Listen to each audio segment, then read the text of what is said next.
Okay po. Magpapabasa po ako ngayon sa aking team. Pababasahin ko po si Kabatang at saka si Pawpaw. Ito po yung pababasa ko sa kanila. Yan. Yan. Yan. So, tingnan ho natin kung babasahin ho nila ha. Kung paano yung way ng pagbabasa nila. Para ho naman medyo kwela-kwela ang dating. At kami nabubuling at walang guess. Okay, class. Reading month po muna tayo ngayon. So, say present if I call your name.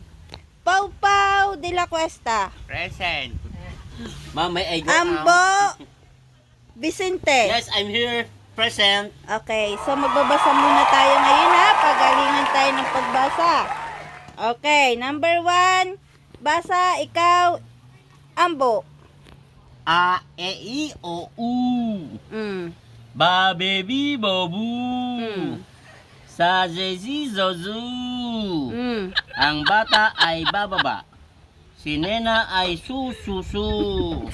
Ang bibi ay sisisi. Akyat si Nene sa bubong. Si Butoy ay bungal. Aba na ka, basa na pala ako. Very good. Oh, ikaw naman, Pawpaw. Okay, read. Ma'am, may I go out? No? Babasa tayo ngayon. Ihingi na po ako. Ba't ka go out pa? Babasa na po. Ma'am, may go out? Mamaya ang go out. Stop quiet. Okay, read. A, E, Anong E? O, U. Ulit, lambutin, lambutin. A, I, E. Buka. E. E. Okay, ulit. A, I, E. E. E. E. Okay, ulit. A, E, E. I, O, U. Okay, next. Ba, Be, Bi, Bo, Bu. Okay, next level. Ma'am, ihingi na po talaga ako. Mamaya iihi, mamaya. Sa, si, su.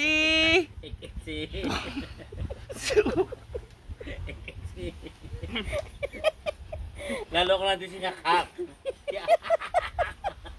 Stop quiet.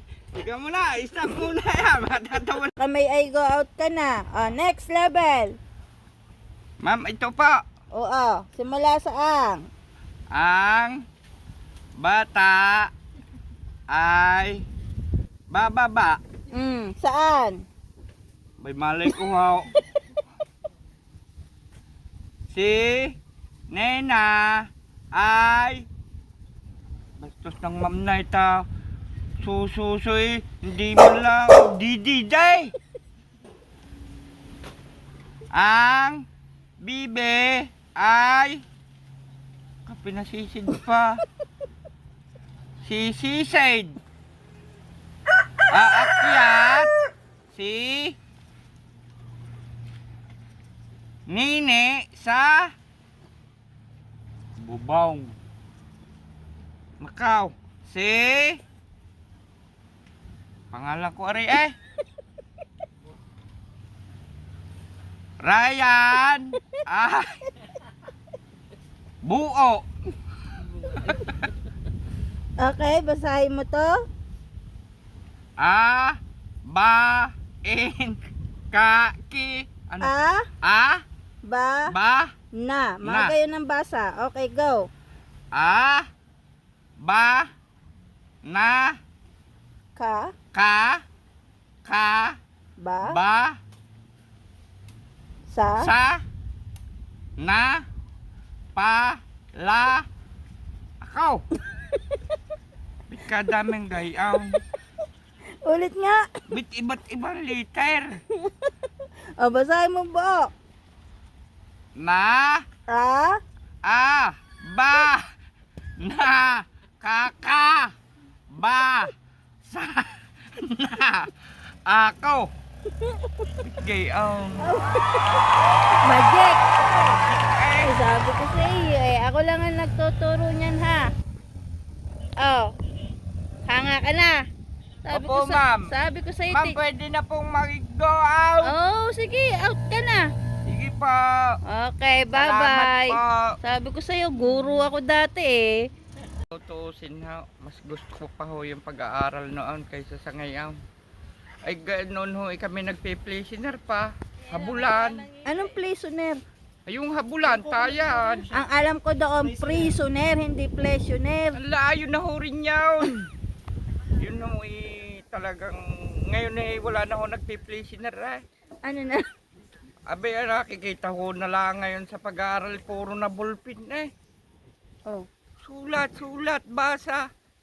Ay, tanungin mo na may wala rin eh. Mas maganda pa ho naman yung aral noon. Dahil may Kahit pa ho, prisoner.